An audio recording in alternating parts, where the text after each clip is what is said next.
오늘 우리에게 주신 주님 말씀은 시편 121편 1절부터 8절까지입니다. 구약 성경 시편 121편 1절부터 8절까지 함께 봉독하도록 하겠습니다. 내가 산을 향하여 눈을 들리라. 나의 도움이 어디서 올까? 나의 도움은 천지를 지으신 여호와에게서로다. 여호와께서 너를 실족하지 아니하게 하시며 너를 지키시는 이가 졸지 아니하시리로다. 이스라엘 지키시는 이는 졸지도 아니하시고 주무시지도 아니하시리로다. 여호와는 너를 지키는 이시라. 여호와께서 내 오른쪽에서 내 그늘이 되시나니 낮에 해가 너를 상하게 하지 아니하며 밤의 달도 너를 해치지 아니하리로다. 여호와께서 너를 지켜 모든 환난을 면하게 하시며 또 내 영혼을 지키시리로다. 여호와께서 너의 출입을 지금부터 영원까지 지키시리로다. 아멘.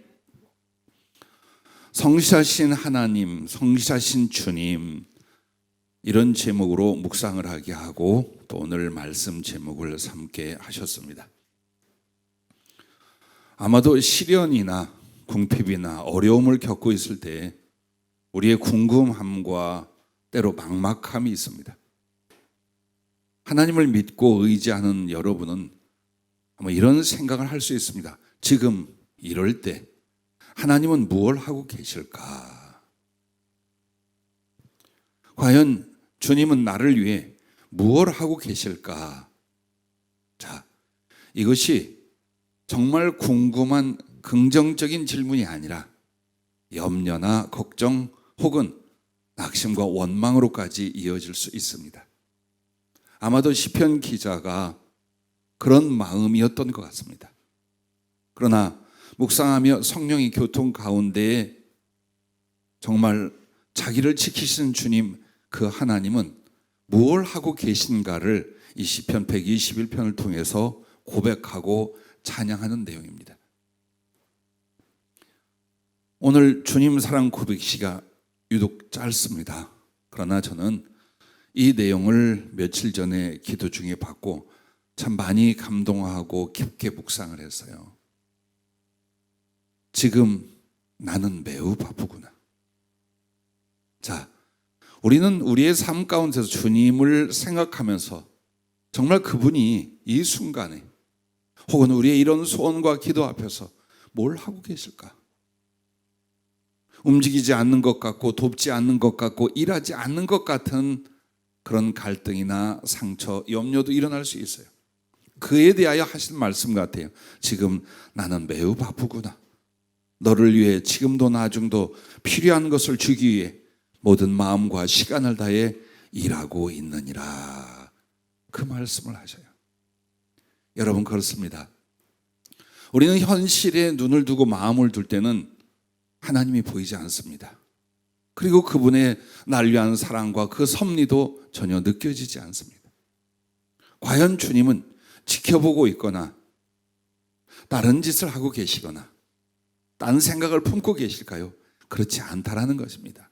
그러므로 오늘 이 본문 말씀과 성령이 주신 말씀을 통하여 첫째는 나를 위해 성실히 일하고 계신 주님이라는 것입니다.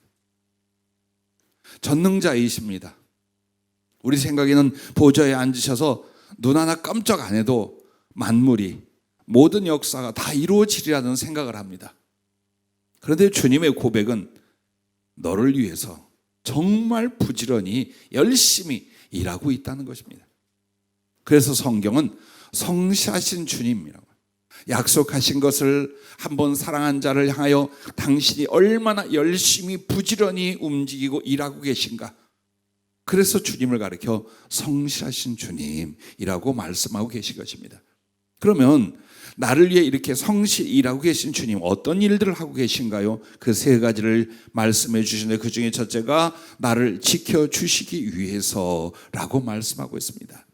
그러므로 시편 121편 3절부터 8절 말씀까지 보면 참 기가 막힌 말씀이에요. 이런 위험과 위기, 그리고 우리들의 연약함과 어리석음 가운데서 어쩌면 우리의 육체와 영혼을, 우리의 삶과 주 앞에 있음을 어떻게 지켜주시는가를 이렇게 구체적으로 말합니다. 여호와께서 너를 실족하지 아니하게 하시며 너를 지키시는 이가 졸지 아니하시리로다. 이스라엘을 지키시는 이는 졸지도 아니하시고 주무시지도 아니하시리로다. 파수꾼들이 성마다 있습니다. 전쟁과 혹은 적의 침입을 대비하여 성루가 있고 파수꾼이 있습니다. 그런데 만약 이 파수꾼이 졸거나 자게 된다면 어느 때에 침입이 일어날지 모릅니다. 그러나 사람은 피곤하면 졸거나 잘 수도 있습니다. 하지만 우리를 지키시는 주님은 졸지도 아니하시고 주무시지도 아니하시리로다. 이 말은 뭘까? 일생에 우리를 향한 실수가 없다라는 겁니다. 1초도 당신은 우리를 외면하거나 우리를 위한 손을 거두시는 법이 없다라는 말씀을 이렇게 하고 계신 줄로 믿습니다. 여호와는 너를 지키시는 이시라. 여호와께서 내 오른쪽에서 내 그늘이 되시나니 낮에 해가 너를 상하게 하지 아니하며 밤의 달도 너를 해치지 아니하리로다.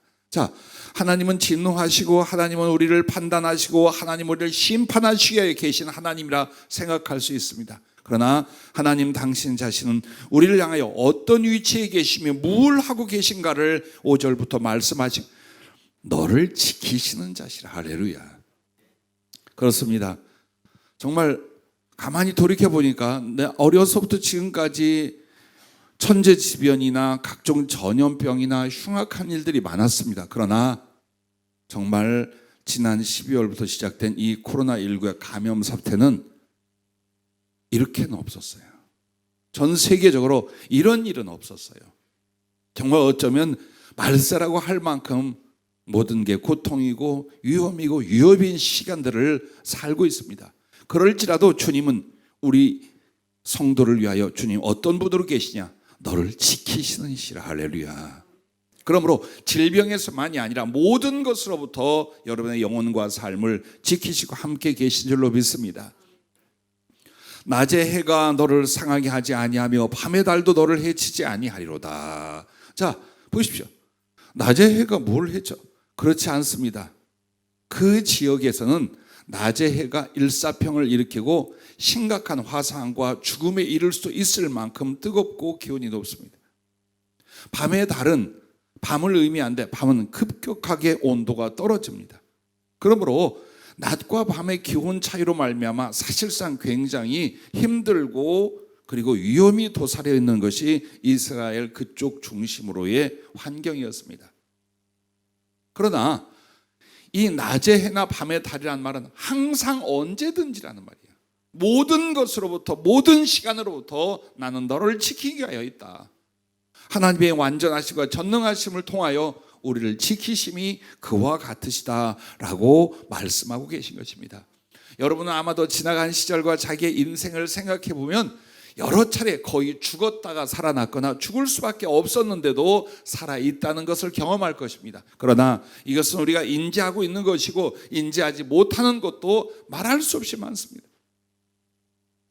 그 모든 일들, 내가 아는 것과 알지 못하는 순간과 사건과 상황들 모든 것을 누가 우연이 아니었습니다. 재수가 아니고 내 노력이 아니라 하나님의 지키심인 것을 믿으시기를 바랍니다. 그래서 여호와께서 너를 지켜 모든 환난을 면하게 하시며 또 내 영혼을 지키시리로다. 여호와께서 너의 출입을 지금부터 영혼까지 지키시리로다. 할렐루야. 그러므로 염려하지 말고 걱정하지 말고 두려워하지 말라. 오직 하나님을 의뢰하여 기도할 것이요 감사할 것이요 믿고 의지하면 될 줄로 믿습니다. 하루 종일 지키시고 매 순간 지키시고 평생을 지켜주시고 보호해 주시는 하나님. 그러므로 성도에게서 죄가 아닌 죄가 있습니다. 염려입니다. 걱정입니다. 그것은 내가 내 주님의 사랑과 은총과 그 거룩한 전능성을 의심하거나 확신하지 못한 데서 올 것입니다. 그러므로 우리 주님은 여러분이 어찌했든 내가 어떤 모습이든 나를 지켜주시기 위해 항상 성실하게 깨어있고 일하는 분이라는 것을 잊지 마시길 바랍니다. 우리는 다윗 왕에 대하여 성경에서 여러 곳에서 봅니다. 그런데 사실은 그가 목숨의 위협을 얼마나 받는지 몰라요. 죽임을 당해도 10번 100번 죽을 수 있었어요. 특별히 그의 대적이었던 사울 왕의 손에서 기가 막히게 하나님께서 그를 지키시고 보호하시고 심지어는 압살롬 아들의 반역 가운데도 어떻게 그것을 잡게 하고 이기게 하고 지켜주신가를 우리가 잘 알고 있습니다. 또한 그의 영혼을 보십시오. 죄악으로 타락하며 멸망할 수 있는 모든 위기에서 회개를 통하여 하나님께 더욱 사랑을 통하여 그의 영혼을 지키시는 것을 보고 있습니다. 세상이나 사건이나 환난은 우리의 육체를 그리고 육체의 삶을 위협하지만 사실은 죄와 사단의 세력은 우리의 영혼을 도적질하고 합니다. 하지만 주님은 여러분을 위하여 항상 깨어 계시고 항상 지키시고 싸워주시는 이심을 믿으시기 바랍니다. 사람의 몸이 세포로 구성이 되잖아요. 근데 사람의 이 몸의 세포가 얼마나 되느냐? 몸무게가 70kg으로 만약 우리가 예를 든다면 약 70조개가 된답니다. 그럼 70조라는 건 그 얼마큼 되냐? 몰라요. 이건 뭐 가히 무한수예요. 70조. 70조개. 가만히 있어봐. 여러분 70kg 더 나가죠? 누구는 80이야. 누구는 80을 향해 가고 있어요. 근데 이 7, 80조개가 되는 세포 하나하나조차도 어때요? 주님이 생성케 하고 보존케 하고 그 몸의 건강과 존재를 위하여 이끌어 가시더라. 성령이 그러셔요. 네 몸의 세포가 몇 개가 되는 줄 아느냐? 그래서 얼른 인터넷을 둘렀어요. 그랬더니 세포 하나의 무게가 1나노그램인데 이게 만약 70kg이라면 70조개가 된다 그래요. 자, 그런데 주님이 하신 말씀은 그래요. 그 세포 하나하나가 생성이 되고 소멸이 되고 위하여 존재하고 역할하는 게 아니고 그 누가 하는 줄 아느냐? 네 몸뚱이가 스스로 알아서 하는 줄 아냐? 하나님의 섭리, 하나님의 역사인 줄로 믿으시길 바랍니다. 자, 두 번째는 나를 위해 성실히 일하고 계신 주님. 두 번째는 어떤 일을 하고 계신가? 나의 필요를 채워주시기 위해서 그렇게 부지런히 일하고 계신 것을 믿으시기 바랍니다. 자, 이 시편 121편 1절을 보면 막막함 가운데 있는 시편 기자의 모습을 짐작할 수 있어요. 내가 산을 향하여 눈을 들리라. 나의 도움이 어디서 올까? 지금 절실히 도움이 필요한 거예요. 그는 어떤 위치에 있었든지 절실히 도움이 필요해요. 그래서 바라볼 수 있게 뭔가 저 먼 산을 바라보게 됩니다. 그런데 그가 산을 바라보고 하늘을 바라보고 들녘을 바라보다가 무엇을 깨닫습니까? 나의 도움은 천지를 지으신 여호와에게서로다. 할렐루야. 그렇습니다. 우리가 밟고 살아가는 이 지구와 우주와 자연 만물을 보면 누가 지으셨어요? 하나님이. 누가 다스려요? 하나님이. 누가 보존해요? 하나님께서 하고 계셔요. 그런 하나님이 이 지구와 우주를 왜 만드시고 왜 보존 섭리하시냐? 너 하나를 위해서. 나 하나를 위하여 이 지구를 만드시고 이 우주를 보존케 하시는 분이에요. 나를 돕는 이는 천지를 만들고 주관하는 분이시다 말이에요. 이것이 진리요, 이것이 현실인데 우리는 이쪽에 마음을 두지 않는 거예요. 물질이라든지 건강이라든지 상황이라든지 혹은 우리의 요구와 바람이라든지 여기에 집중하면서 하나님은 정말 내 기도를 들으신가? 하나님 뭘 하고 계신가? 그래, 내 주제는 연단 받아도 싸. 이제 이러고 삽니다. 물론 싸요. 뭐 받아야 돼요. 하지만 주님 어때요? 그 연단조차도 더 큰 사랑이라는 것을 믿으시기를 바랍니다. 그래서 항상 기억하세요. 산을 바라보고 이 세상을 바라보고 하늘의 별을 보면서 이 모든 걸 지으시고 다스리는 그분이 나를 위해 죽으시고 나를 위해 살아나시고 나를 위해 그의 영으로 지금 와 계셔요. 무엇을 주지 못하겠어요? 주님이 주신 건 다만 이거예요. 내가 요구하는 걸 주시는 게 아니에요. 내게 더욱 좋은 것을 주시는 거예요. 그게 부모의 마음이요, 그게 선생의 가슴이요, 그게 우리 하나님의 마음인 줄로 믿으시길 바랍니다. 자, 마가복음 10장 29절부터 30절에 보면 베드로가 좀 염려스러운 마음으로 주님께 우리가 이 모든 걸 버리고 주님을 따르는데 우리는 어떻게 됩니까? 여기에 대답을 이렇게 하셔요. 예수께서 이르시되 내가 진실로 너희에게 이르노니 나와 복음을 위하여 집이나 형제나 자매나 어머니나 아버지나 자식이나 전토를 벌인 자는 현세에 있어 집과 형제와 자매와 어머니와 자식과 전토를 100배나 받되 박해를 겸하여 받고 내세 영생을 받지 못할 자가 없느니라. 아멘. 이것은 주를 위하여 특별히 고난을 받는 사람들이 복을 받는 것이다 로만 해석을 합니다. 그렇지 않아요. 이 말씀은 하나의 부분을 말하는 것이지만 이걸 말하는 것, 나의 필요를 위해서 주님은 어디까지 얼마만큼 섭리하고 역사하시는가를 보여주는 거예요. 자, 우리가 주님을 섬기고 신앙을 지키기 위하여 더 부모나 자식이나 가족들을 돌보지 못했어요. 때로는 집이나 경제력을 더 많이 불릴 수 있지만 포기를 했어요. 아니, 있는 것을 허비하며 나누었어요. 자, 그러면 우리의 필요는 그것들이에요. 사랑하는 사람들과 이 삶을 살아가기 위한 필요한 것들이에요. 그걸 어떻게 준다고요? 100배로 준다 그러세요.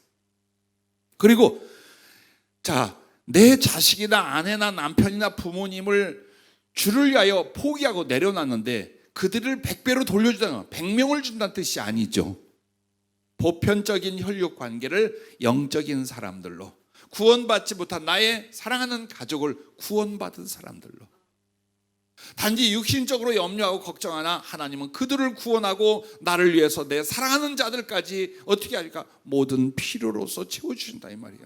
이게 하나님이 우리의 필요를 채워주신 한 단련의 모습을 이렇게 성경은 말하고 있는 거예요. 여러분, 진정으로 지금 우리에게 필요한 것이 무엇인가를 보십시오. 주님은 이렇게 말합니다.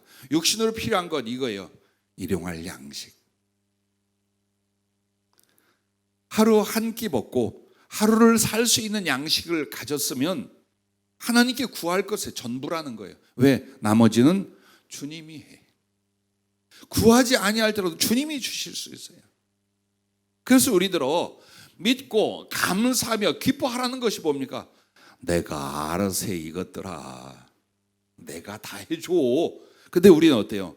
앞서가거나 편협된 판단을 가지고 욕심에 치우친 것을 요구하며 걱정하기 시작하면 하나님의 이 아름답고 완벽한 사랑의 손길을 못 느끼는 거예요.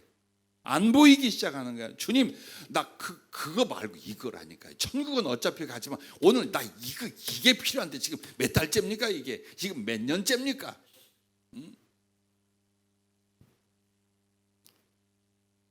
분명히 주님은 알아요. 육신을 가진 우리가 육신 내에 필요한 것이 무엇인지, 가족을 가진 우리가 가족 안에 필요한 것이 무엇인지, 주를 위해 사는 사명을 가진 우리가 그 사명을 위해 무엇이 필요한지 주님은 아셔요.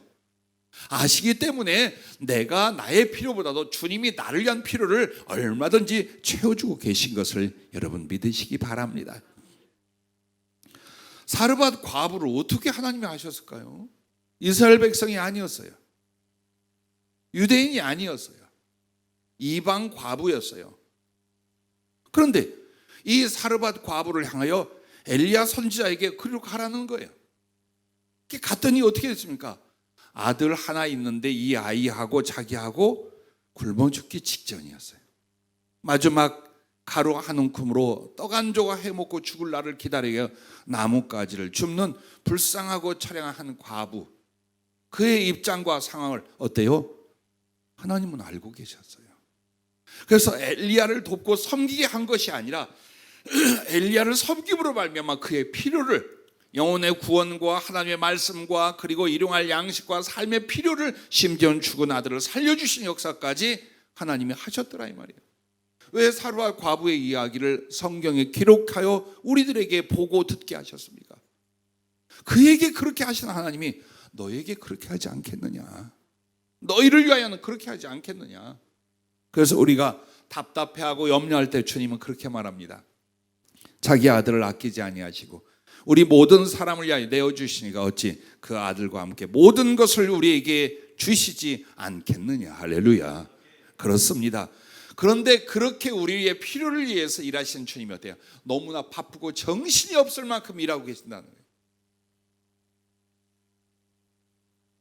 투정 그만 부리고 염려 그만하고 아이들 말로 징징대는 것도 그만하고 주님을 찬양하며 큰 믿음으로 주 앞에 서 계시길 주의 이름으로 축복합니다. 자, 세 번째는 주님이 그 성실히 일하심이 무엇입니까? 내게 주님 뜻이 이루어지게 하시려. 이 부분이에요. 아무리 내가 주님 안에서 좋은 비전을 갖고 이것이 옳고 저것이 유익하고 라고 계획하지만 하나님이 나를 위한 계획보다야 더 완전하겠어요? 더 먼저이겠어요? 그렇지 않아요. 믿음이 무엇이냐? 자기의 생각과 자기의 욕망과 자기의 삶을 주님께 양도하는 겁니다. 즉 그분 앞에 포기하고 그의 다스림과 섭리를 우리가 이제 따르는 거예요. 이것이 신앙생활이에요. 그런데 이 전능하시고 완전한 하나님 십자가에 나를 위해 죽으시고 살아나시고 자기를 제공하신 그 주님에 대한 그 사랑과 약속을 믿지 못하여 모든 고민과 모든 염려와 모든 세상적인 것들에 대하여 나의 영혼조차 다 쏟아버리는, 그래서 주님은 뭐하고 계시냔 말이에요. 내 기도를 들으시는 건지 아니 들으시는 건지, 이 고통이나 이 어려움을 아십니까? 이렇게 갈등과 번뇌 속에 무너져 갈 수 있더라, 그 말입니다. 자, 과연 여러분은 주님이 나라는 한 존재가 주의 은혜를 얻고 이 땅에 사는 동안 그분이 뭘 하시려고 할 것 같아요? 그걸 여러분이 아셔야 돼요. 교육을 받을 때 교육의 목표와 방향을 알았잖아요. 여러분이 무엇인가를 이루려 할 때에 설계가 있었고 그것을 이루려는 여러분의 비전이 있었잖아요. 그러면 내게 있어 나를 향한 주님의 비전, 나를 다스리고 양육하시고 이끌어가는 내 인생 동안에 그가 이루실 거룩한 뜻이 뭐냐 이 말이에요. 그거 감추실까요? 말씀 안 하고 살다 부딪혀보면 네가 알 것이다 라고 했나요? 분명히 말씀해 주시고 또 물으면 가르쳐 주세요. 무엇입니까? 나를 향한 주님의 뜻과 계획이. 그것을 알고 그것을 짐작하면서 여러분 어때요? 그 방향으로 가면 돼요. 그걸 하면. 그렇기 때문에 때로는 주님의 계획에 대하여 반한 나의 생각이나 계획 등등 따위는 충돌을 일으키며 더 큰 고통이나 실패를 가져오는 거예요. 그러나 그 실패도 주 안에서는 없는 거예요. 실패는 없어요. 왜? 주님이 우리를 단련하셔서 더 아름답고 온전히 세우실 분이에요. 그러므로 여러분과 내가 제일 중요한 건 오늘 나에게 무엇이 필요하고 오늘 무엇이 있어야 되고 아니라 그가 나를 위해 가지신 계획이 무엇인지, 그것을 내 안에서 내 삶에서 어떻게 이루고 계신가를 보아야 될 줄로 믿습니다. 세 가지예요. 성숙과 쓰심과 영광의 구원이에요. 이게 바로 나를 향한 계획의 본질이셔요. 물론 개개인에게 무엇으로 살며 이걸 이루어가는가, 어떤 것을 행하게 하여 이것을 이루어가는가는 다르나 근본은 이거예요. 주님이 어때요? 나를 성숙시키는 거예요. 나를 주께서 부르셨을 때 얼마나 죄되고 연약하고 그리고 정말 천방지축의 어린아이였습니까? 이런 나를 신앙 안에 그리스도를 닮아 그리스도를 향하여 자라나게 만드시면 이게 평생에 성장시키는 것이 주님의 섭리요 주님의 계획이라는 거예요. 그냥 영적 유아로 이게 언제 도둑이 와서 도둑질을 갈지, 사단의 세력에 짓밟힐지, 혹은 이쪽으로 저쪽으로 치우쳐서 꺾어질지 모를 그 상태를 두는 것이 아니에요. 믿음도 자라고 소망도 자라고 사랑도 자라고 충성도 자라고 아멘도 자라고, 그걸 만들어가는 거예요. 그렇게 하기 하루아침에 모든 없는 걸 다 갖다 줄 수도 있고, 내가 그렇게 사랑하고 붙들고 있던 것들을 전부 다 없애버릴 수도 있는 거예요. 왜 없앴어요? 자기가 잘못해놓고 왜 이게 없어졌어요? 그것 때문에 네가 믿음이 꺾어지고 너의 영혼이 망가지니까 내가 그걸 바꿨어? 바꾸도록 허용해서 얼마든지 하실 주님이에요. 그러므로 여러분, 평안과 형통은 어디에 있습니까? 그만큼 성숙한 사람은 연단할 필요가 없기 때문에 평안과 형통이 이루어지는 거예요. 그러나 성숙되지 않은 영혼은 구원에 이를 수도 그리스도의 사랑을 이룰 수도 없기 때문에 하나님이 그걸 하는데 그 과정이 뭐가 많이 오는 거예요? 자기가 생각하기에 참 나는 연단을 받는구나. 연단을 받는구나. 그렇게 생각하는 거예요. 자, 이 성숙시켜가는 것이 주님의 첫 번째 계획이요. 그 다음에 이 땅에서 여러분 쓰시는 거예요. 그 쓰심을 통해 사랑을 이루고 영광을 받게 만들기 위하여 우리를 하나님이 쓰시더라 이 말이에요. 그냥 먹고 마시고 알아서 살다 오너라라고 계획한 사람은 한 사람도 없어요. 주의 이름을 위하여, 하늘나라를 위하여 값지게 쓰임으로 말미암아 이 안에서 성숙하고 이 안에서 주를 사랑하고 이 안에서 복을 받고 이 안에서 장래의 영광과 상급을 받게 만드시는 거예요. 그래서 하나님이 쓰실 때 금그릇 쓸 것이냐 나무나 질그릇 따위로밖에 쓸 수 없느냐, 요걸 하고 계신 거예요. 그리고 하늘나라에 들어가도 겨우겨우 천국에 가는 사람이 아니라 주의 보좌 앞에 영광이 자기의 영광이 될 수 있도록 구원하는 것, 이것이 하나님의 계획인 줄로 믿으시기를 바랍니다. 자, 주님은 이렇게 하고 계세요. 이 되지도 않을 사람들을 그렇게 되게 만들려고 모든 노력과 수고와 땀과 눈물을 다 흘리고 계신데, 우리는 뭐 하고 계신 거예요? 주님은 내가 이렇게 죽게 생겼는데 이러다가 꺾어지겠습니다. 주님, 그렇지 않아요. 그러므로 나의 삶은 하나님의 계획과 뜻에 합치할 수 있기를 주의 이름으로 축복합니다. 여러분이 잘 아는 베드로를 보십시오. 예루살렘 교회가 큰 핍박을 받고 야고보가 죽임을 당했어요. 그 뒤 베드로도 잡혀 감옥에 갇혔어요. 쇠사슬에 묶여서 어떤 언도를 받고 죽임을 당할지 몰라요. 그때 천사들이 와서 사도 베드로를 풀어 옥문을 열고 교회로 돌아오게 만들었어요. 그런데 보세요. 이 베드로의 죽음이 뭔 줄 압니까? 로마 감옥에서 또다시 갇혀 있다가 풀어져 나왔는데 다시 들어가 죽게 만들었어요, 주님. 그 간수나 감옥에 있는 이들 중에 은혜를 받은 사람이 많아요. 그래서 네로 시대에 수없이 많은 크리스찬과 지도자들을 죽이고 있을 때에 베드로도 투옥이 됐어요. 근데 탈출을 시킨 거예요. 선생님, 가서 복음을 전하셔야 합니다. 이대로 죽을 수는 없습니다. 온 세계에 이 복음을 전하셔야 합니다. 간곡히 권하여 죽을 준비하고 있다가 나갔어요. 그래서 로마를 빠져가는 그 새벽에 그렇게 그리워던 예수님이 그 앞에 나타났대요. 얼마나 반가웠겠어요. 노인이 되어버린 이 베드로가, 그리고 위협과 핍박 앞에서 주님을 만났어요. 근데 주님이요, 아무 말씀도 아는 채도 안 하고 자기를 싹 지나가 버리는 거예요.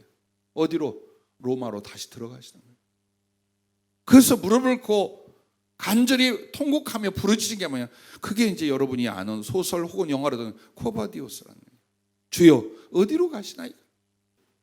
그때 네가 내 양들을 버리고 네가 떠나가니 내가 그들과 함께 다시 십자가를 지러 내가 간다.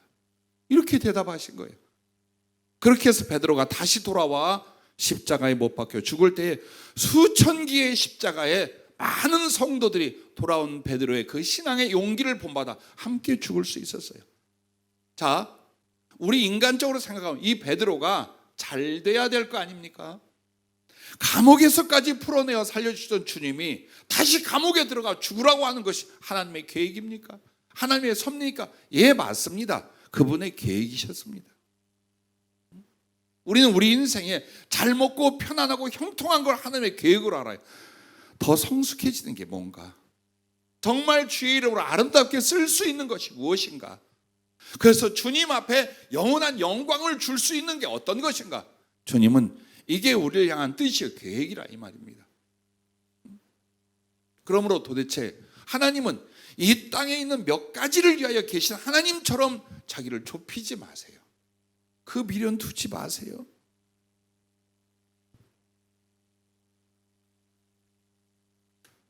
이 말씀이 어떻게 해서 나온 거냐면,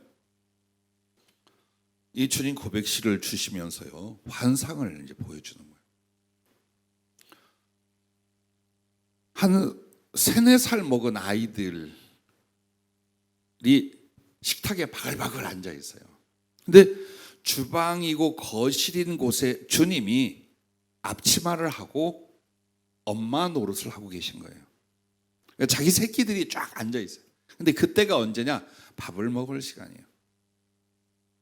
주님이 그 식사를 준비하게 해요. 밭에 나가 일하고 수고하여 거둔 것들을 가지고 와서 씻고 다듬고 조리하고 치우고 청소하고 빨래하고, 정말 엄마들이 하는 것. 근데 자식들은 10명도 넘어. 근데 전부 다 이게 2-3살, 30살짜리들인 거예요. 이놈들이 거기에 식탁에서 뭐 하냐? 밥그릇을 두들기면서 배고프다고 밥 달라고 빨리 달라고 울고불고, 어떤 놈들은 나자빠서 뒹굴고 있어요. 더 정신이 없어. 그래서 주님은 손이 더 빨라지고 막 흐르는 땀과 눈물이 범벅인데 이걸 훔치지 못한 채 그걸 만들어서 아이들에게 먹이는 과정을 주님이 아무 말 없이 보여주셔요. 이게 여러분의 주님이에요. 그 서너 살짜리가 누구냐? 우리라 그 말이에요. 밥 달라고 안 주냐고. 밥그릇 두들겨 부수면서 그 울고불고 하는 아이들이 누구냐? 우리야. 어머니가 알아서 해주실까요? 얼마나 좋은 것을, 얼마나 맛있게 해줄까요? 아무것도 돕질 않아. 서너 살짜리가 어머니 아버지 돕겠어요? 퍼먹는 것만 알아. 그래 짜증내고 성질내고 울고불고 하고 있는데 주님은 말없이 그렇게 애쓰고 수고하며 그 모든 일을 하여 맛있고 좋은 식탁을 마련해 가는 거예요. 자, 그 아이들이 누구예요? 넓게 말하면 우리, 좁게 말하면 너. 내 모습이에요. 그러나 보세요. 나 혼자 아우성치고 있는 게 아니에요. 그 모든 것들을 우리에게 주시게 하여 얼마나 애쓰고 수고하시는가를 그렇게 땀 흘려 고생하는 엄마의 모습으로 주님을 보여주시며 이 말씀을 하신 것입니다. 자, 그렇다면 이제 여러분과 나는 두 번째로 이 생각을 해보셔야 돼요. 환상은 여기서 끝났어요. 성실하게 나를 위해 지키시고 채우시고 당신의 계획같을 이루가게 하여 그렇게 일하시는 주님으로 보여주었어요. 그러나 그 뒤에 우리가 깨닫는 바가 있어요. 그래서 두 번째 말씀은 이겁니다. 주를 위해 성실히 일해야 할 나. 주님이 나를 위해 그렇게 한다면 우리는 어떻습니까? 우리는 어떻게 해야 됩니까? 계속해서 울고불고 때를 쓰고 밥그릇을 두들기는 이 아이들은 영적 유아란 뜻이에요. 만약에 이 아이들이 그 홀어머니의 고생과 수고와 사랑을 보면서 자라났어요. 어떻게 할까요? 엄마 내가 밭에 가서 일해서 가져올 테니 기다리세요. 어머니 천천히 하세요. 어머니는 항상 최고의 맛과 최고의 요리사예요. 엄마 설거지는 내가 할게요. 자, 아이들이 자랐으면 분명히 이렇게 나옵니다. 그러나 자라나지는 아이들 어때요? 배가 고프다, 맛있는 거 달라고 왜 안 주냐 이러고 있는 거예요. 이제는 우리가 우리의 삶에 필요한 것들은 이미 다 받았어요. 만약 필요하다면 주를 위한 것들을 여러분이 더 받으셔야 될 거예요. 그러면 주를 위해 사는 삶을 여러분 어때요? 가슴과 실제에서 일으켜야지요. 일으키셔야지요. 일용할 양식, 몇 벌의 의복, 주거할 수 있는 곳, 그리고 코로나19의 이 심각한 상황에도 우리 교회 모든 가족들과 그리고 전체를 지켜주세요. 그럼 이제는요, 우리가 이 부분을 알라는 그 환상과 그 주님의 눈물과 땀을 보여주시면서 말없이 우리 가슴에 주신 게 뭡니까? 우리 그런 염려하지 말고 그런 것 때문에 걱정하고 투정 부리지 말고 이제는 그런 건 다 주님이 알아. 먹고 입고 마시고 내 영혼과 육신과 삶의 필요와 지키시고 하는 거 다 주님이. 그럼 어떻게 할까? 나는 어떻게 해서 주님을 기쁘시게 할까? 나는 이 시간을 이 몸을 가지고 사는 동안에 어떻게 내 주님을 기쁘시게 할까? 바로 이 부분이 우리들의 것인 거예요. 염려가 우리의 몫이 아니에요.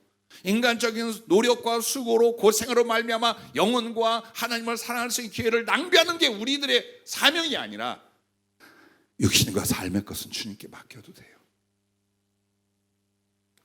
우리가 염려한들 키를 한 자나 더 크게 할 수 있겠느냐?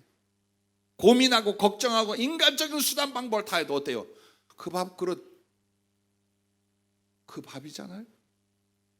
그러나 주님께서 이제는 그래, 네가 땅에서도 정말 크게 넉넉히 받아 아름다운 사랑과 주의 영광을 이룰 수 있다. 너는 자라났구나. 내가 성숙하구나.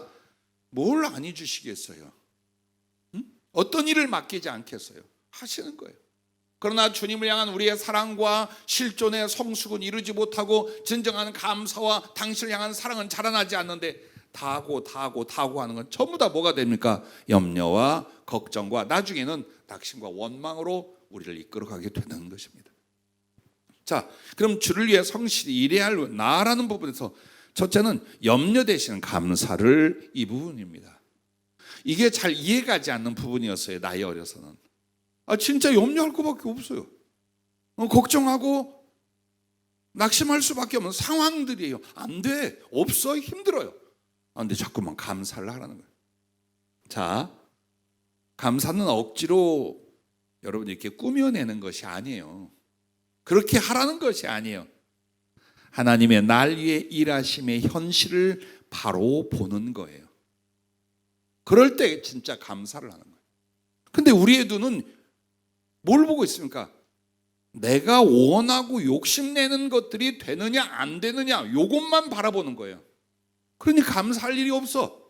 하지만 정직한 믿음의 눈으로 하나님이 나를 위해 행하시는 모든 지나간 지금 그리고 나중의 일들, 그분의 마음, 그분의 섭리와 손길들 정직하고 정확한 눈을 갖게 되는 거예요. 그게 감사를 가져오는 거예요.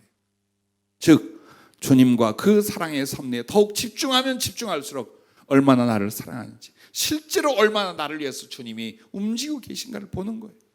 그래서 나의 욕망과 요구가 당장 내게 이루어지고 아니고 이게 아니라 근본 주님과 그 사랑의 섭리에 대해서 언제나 감사하고 기뻐하고 찬양하는 영혼이 될 줄로 믿습니다. 그래서 아무것도 염려하지 말고 라고 말했습니다. 아무것도 염려하지 말고 다만 모든 일에 기도와 간구로 너희 구할 것을 감사함으로 하나님께 하리라 라고 말하신 거예요. 이게 우리 신앙, 육신을 입고 사는 동안에 우리의 삶의 모습이라는 거예요. 염려할 일은 태산 같아. 계속 일어나. 그러나 그거 아무것도 아니야. 왜?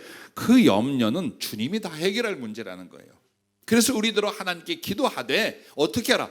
감사함으로 하나님께 하라. 그리하면 모든 지각에 뛰어난 하나님의 평강이 그리스도 예수 안에서 너희 마음과 생각을 지키시라. 여러분 이 말씀을 주목하세요. 모든 지각에 뛰어난. 그럼 이 지각이라는 게 뭘까요? 우리를 지켜 알고 경험할 수 있는 거예요. 그러면 우리에게 나타내고 표현할 수 있는 부분이에요. 이게 하나님의 지각이에요. 즉 우리를 몰라. 우리가 뭘 어떻게 하고 있는지, 뭘 당하고 있는지, 뭐가 필요한지도 몰라. 그럼 이건 몰지각이라 이 말이에요.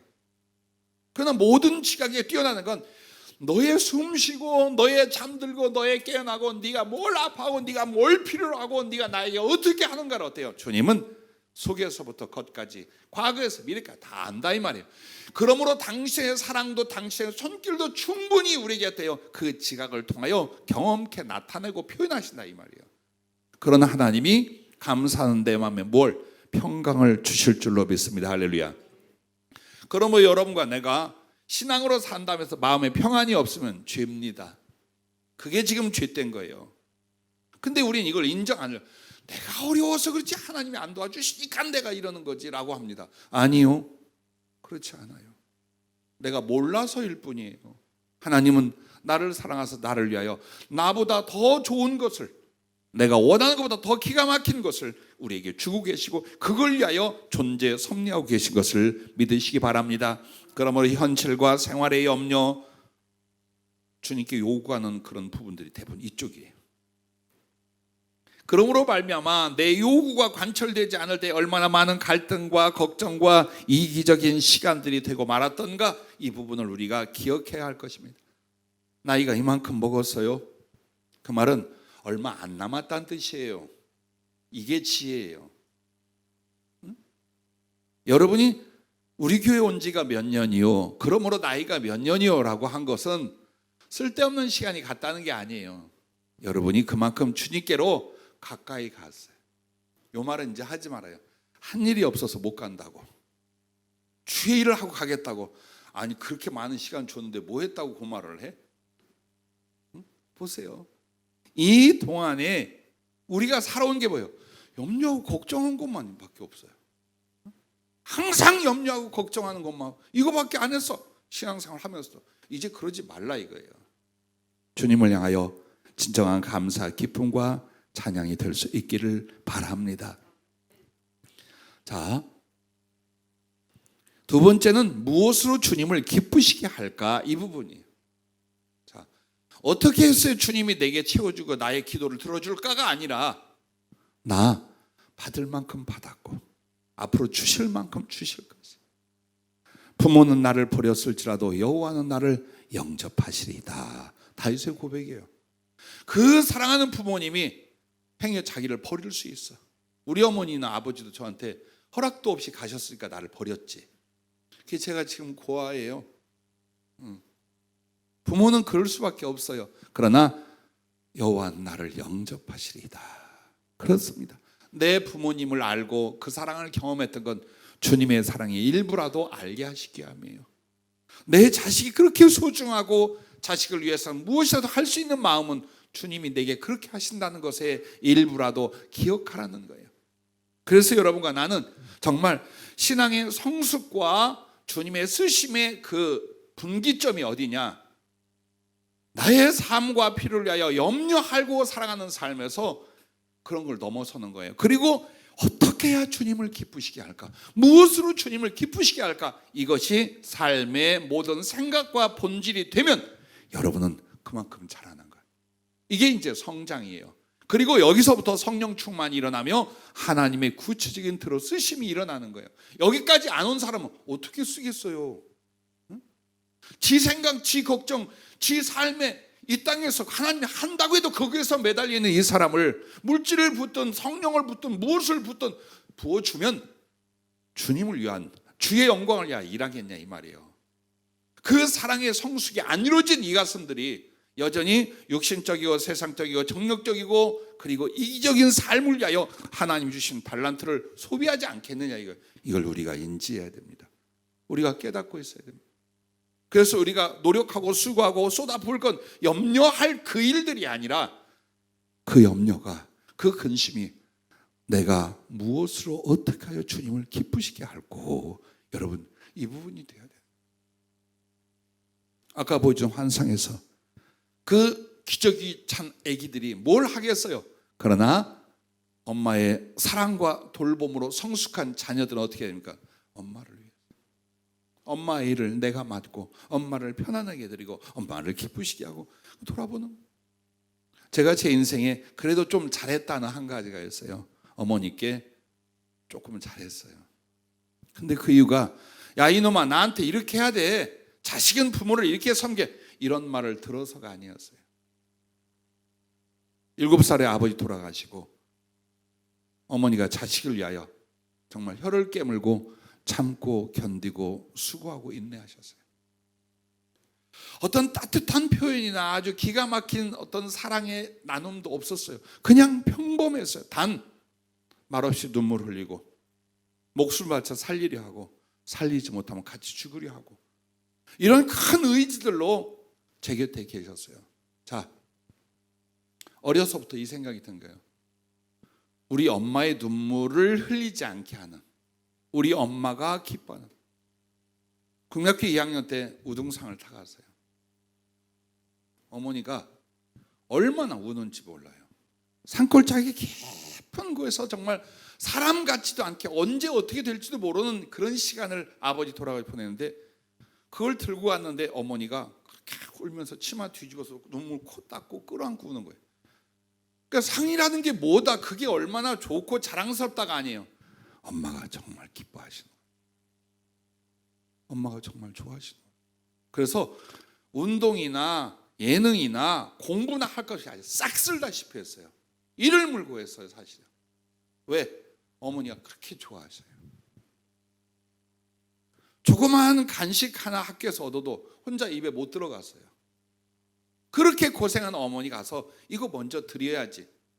침 꼴딱꼴딱 넘어가도 혼자 입에 넣어본 적이 없어요. 그거 교육받아서가 아니에요. 어머니의 사랑을 보고 어머니의 나를 향한 그 존재와 삶을 보는데 아무리 어려도 이 정도로 엄마 생각은 해야 된다라고 생각을 했어요. 돌아가실 때까지 그랬어요. 나는 그걸 주님께 적용을 합니다. 여러분과 내가 주님의 사랑을 모를 때는 나의 현실적 삶의 모든 걸 쏟아붓고 살아요. 그리고 주님께는 간혹 원망과 투정을 부려요. 하지만 정말 여러분이 주의 사랑 안에서 자라나고 있다면 어떻게 변화될까요? 그 주님의 수고를 내가, 주님의 아픔을 내가 주님의 눈에서 눈물을 닦아드리고 그 흐르는 피를 내가 싸매어 드리자. 이게 아마 각오로 올라올 거예요. 그리고 여러분은 정말 그때부터예요. 내 삶은 주님 손에 있어. 이 염려와 이 비굴함과 이 치사하게 안 살아도 주님이 알아서 할 거예요. 물질이나 사람이나 세상이 종노릇하고 벌벌 겨다니며 살아야만 하루를 이어가고 조금 더 낫게 살고 이게 아니야. 그거 주님이 해주지. 존귀하신 주님, 나를 존귀히 여기신 그 주님 그거 알아서 할 거야. 그러면 나는 내가 무엇으로 어떻게 주님을 기쁘시게 할까? 내 자신을 어떻게 하는 것과 내가 할 수 있는 내 능력의 범위 안에서 무엇을 먼저 함으로써 주님을 기쁘시게 할까? 여러분 여기에 있어요. 그래서 여러분의 영혼도 주님을 향한 사랑도 그리고 그분 앞에 그릇이 되는 것도 잘하고 성숙함에 여러분의 분기점이 주님을 기쁘시게 하겠다는 이 삶의 중심과 행위에서부터 일어나게 되는 거예요. 부디 여러분 한번 그것이 여러분과 나의 근심이 되어보세요. 어떻게 주님을 더 기쁘게 할까? 내 인격은, 내 행실은, 내 생활은, 내 삶의 방향은 무엇을 어떻게 해야 남은 시간 주님을 기쁘시게 할까? 매 순간마다 이것이 우리의 기도요, 우리의 소원이요, 우리의 습관이 될 수 있기를 주의 이름으로 축복합니다. 세 번째는 적은 일에 충성하라. 바로 이 부분. 여러분 이 말씀 어마어마하게 듣죠? 근데 성령께서 다시 깨닫게 해주세요. 적은 일에 충성하라는 일의 규모에 적은 걸 말하는 게 아니에요. 당장 해야 될 일들이에요. 그것은 지금 당장 해야 할 일에 여러분과 내가 성실한 걸 가르쳐 말하는 거예요. 체력 증진을 위한 건강 다이어트에서 실패하는 이유가 여러분 있어요. 너무나 우리가 필요로 하지만 자꾸 실패하는 이유가 있어요. 세간에 이렇게 말합니다. 성인 남자들은 운동만 가지고는 다이어트가 이뤄낼 수 없어요. 음식 조절을 해야 돼요. 그럼 여성들은 음식 조절만으로 안 돼요. 운동을 반드시 해야만 할 수 있어요. 그런데 예를 들어 이렇게 합니다. 어떤 운동이 몸에 좋고 다이어트에 좋고 체력 증진을 위하여 건강에 좋다. 그럼 여러분 난 싫어 못해 안 합니다. 해야지. 언제부터? 내일부터. 지금이 아니 내일부터야. 자, 음식 조절. 오늘만 먹고 내가 내일부터 안 먹어. 이러기를 5년, 7년, 8년, 50년, 60년을 하는 거예요. 자, 이와 같은 것들을 하나의 비유로 말하는 거예요. 주님 앞에도 마찬가지인 거예요. 주님 앞에 무엇으로 주님을 기쁘시게 하고 주님이 뭘 바라냐 다 알아. 아는데 뭐라고 말합니까? 나중에. 구제나 선교일도 우리가 꼭 하는 말이 있어요. 돈을 벌어서 이 어려움만 이기면. 자, 이렇게 하면서 우리가 주님을 기쁘시게 할 것들을 어때요? 생각은 있어요. 꿈은 다 있고 사명은 다 있어. 근데 오늘 당장 현실 속에서 해야 될 일들을 안 하고 미루는 거예요. 그래서 우리의 모든 신앙의 괴리감 그리고 우리의 인격의 이중적 이게 어디서 나오니까 맞아 생각하고 기도하고 작정했는데 실천은 안 해. 왜? 그건 하찮아 보이는 거예요. 그건 하찮아 보여. 정말 큰 일을 그리고 큰 변화를 주 앞에 그런데 지금 당장 해야 할 어떤 주님을 위한 것들을 안 하는데 큰 일이 일어나겠어요? 큰 변화를 우리가 하나님께 드리겠어요? 안 된다 그 말이에요. 그래서 여러분과 내가 염려 대신 감사를 하고 당신을 기쁘시게 할 그 무엇인가로 나의 삶의 중심과 방향을 정했거든 당장 먼저 해야 될 그 작은 것들을 실천해 보라는 거예요. 그러면 된대요. 근데 그거 안 해. 머리만 나중 없어요. 나중은 없어요. 왜 없냐? 심는 대로 거두는 거예요. 여러분 심는 대로 뿌린 대로 거두는 진리 적은 일에 충성하여 큰 것을 맡기시는 원리 진리에 대한 진실은 성실한 원칙 이걸 잊지 말래요. 뿌린 것이 없어. 거둘 것도 없는 거예요. 그래서 나중에 없다라는 거예요. 하지만 여러분은 이것이 무엇이나 되려라고 하는 그러나 그것이 주님이 원하는 것 주님을 기쁘시게 하는 겁니까? 생각을 바꾸는 것 감정을 다스리는 것 말을 하는 것 오늘 습관을 갖는 것 혹은 하나님 나를 들어쓰기 위하여 어떤 구체적인 공부나 노력이나 애쓰는 것 합니까? 요 정도 이 시간에 해봐야 아니요 하라는 거예요. 변화는 거기에서 오고 성장은 거기에서 오고 그리고 하나님께서 부어주신 축복과 들어쓰심도 여기에 있다는 것 이것을 잊지 말라라고 하셨습니다. 여러분 성령 충만이 어디에서 올 것 같아요? 바로 이 부분이랍니다. 염려 대신 감사를 무엇으로 주님을 기쁘시게 할까? 적은 일에 충성하고 이 과정을 통해 하나님이 성령 충만도 부어주시고 또한 여러분이 주를 위하여 정말 아름답게 쓰임받을 그 달란트라는 것들도 여기에서 부어진다라고 주님이 말씀하고 계십니다. 지금 몸이 연약하고 면역력이 떨어져 있는 우리 환우들이 교회를 못 오고 계신데, 지금 한 분과 투병한 우리 수양섭 집사님 네 분을 목양실에서 접견하고 상담하고 기도를 했습니다. 근데 어떤 염려하는 그 암의 활동이 더 증가된 것 같은 상황을 느끼시는 거예요. 물론 조금 더 활발해졌어요. 몸을 더 돌보지 못한, 즉 음식 조절을 못한 일들로. 그런데 주님이 그런 것들을 다스리면서 이 말씀을 하는 거예요. 내가 한 번에 그 암을 치유하지 못해서 안 하겠느냐. 왜 그것을 퍼지는 걸 막아주고 활동을 제어하면서 남아있고 이 긴 시간이 있는 줄 아느냐 하더니 하나 눈을 열어 보여주시는 거예요. 그 집사님이 성실히 착하게 살았어요. 그러나 그것만으로 하나님 보좌 앞까지는 보다. 그래서 하나님 보좌 앞에 올라가는 계단이 만약 7개로 주님이 이렇게 보여주신다면 맨 밑에서 여기를 이렇게 막 올라오려고 애를 쓰는데 안 되고 있었어요. 이게 건강하실 때 모습이에요. 그런데 이 질병의 시간을 통하여 당신이 주님 보좌 계단 중간 이상을 올라와 계신 거예요. 봐라, 이 시간이 없었다면 너는 첫 번째 계단도 못 올라왔을 거예요. 하지만 보아라, 정말 너에게 필요한 것이 무엇이며 너가 그 질병을 인하여 얼마나 내게 간절해졌고 열심히였고 그리고 사모했는가를 봐라. 여러분, 그렇습니다. 그래서 이런 이야기를 맛끝으로 이야기를 했어요. 설사 몇 년 혹은 20, 30년을 더 살게 하는 것이 중요한 건 아닙니다. 우리에게 중요한 건 이 주어진 시간 속에서 내 주님을 어떻게 더 사랑하고 그 사랑을 이루어 가다가 주님께 가서 더 깊고 온전한 사랑으로 함께 할 것인가. 이것이 소원이 돼야 되고 이것이 1년 1년을 사는 삶의 이유가 돼야 됩니다. 병을 앓는 분들이 낫고자 하는 것 때문에 살아. 그런데 그것은 너무 비참한 거예요. 왜? 빨리빨리 낫지 않고 혹은 질병이 가중되면 어때요? 버림받은 것 같은 거예요. 인생이 가장 두렵고 절망스러워. 여러분, 우리들의 몸은 어차피 벗게 돼 있어요.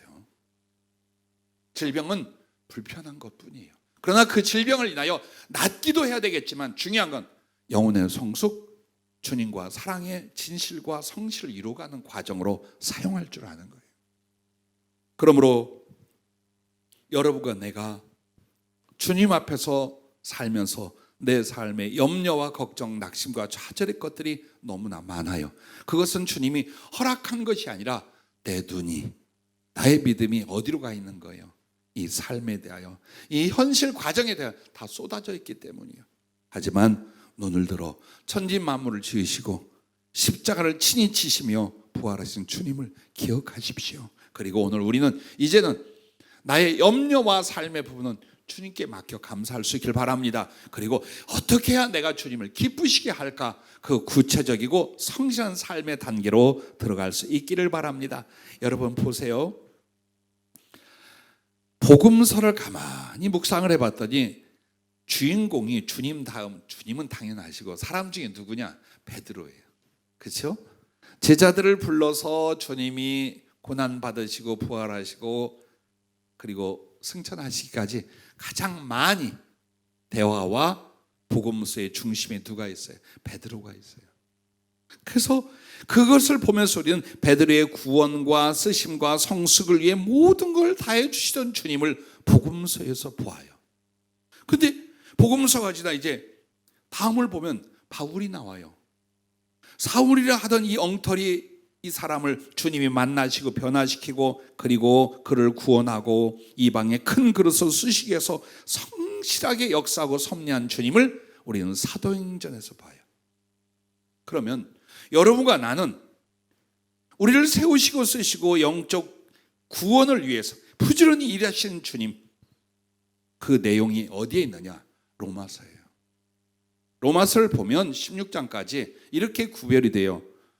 주님의 부르심과 구원이 무엇인가에 대해서 말해요. 그리고 그 주님의 사랑이 무엇인가를 가르쳐줘요. 그래서 결국 부르신 그 부르심 안에서 자라고 성숙한 게 뭐냐? 주님이 우리를 이렇게 사랑하심에 대하여 우리도 그렇게 주님을 사랑하는 부분이에요. 그리고 넘어가면서 뭐가 나오냐? 16장까지 복음을 위하여 주님을 위하여 수고하고 충성하는 모습을 로마서에서 보여줘요. 그리고 이게 주님의 설계도요, 우리를 향한 계획이셔요. 부디 지금 당장 우리의 삶의 필요와 염려와 하심이 가득하다 하지만 오늘 다시 이 말씀을 통해 주님께 맡기시고 감사할 수 있기를 바랍니다. 그리고 이제 다시 한번 어금니를 꽉 물며 내 인생 남은 시간의 일기를 바꿔 써야 돼요. 어떻게, 무엇을 어떻게 주님을 더 기쁘시게 할까? 그리고 주께서 부르시는 그날 마지막 육체의 죽음마저도 당신을 기쁘시게 하고 그리고 가게 하여 주시옵소서. 이것이 우리 교회 여러분과 나의 소원이며 삶이 될 수 있기를 주의 이름으로 축복합니다.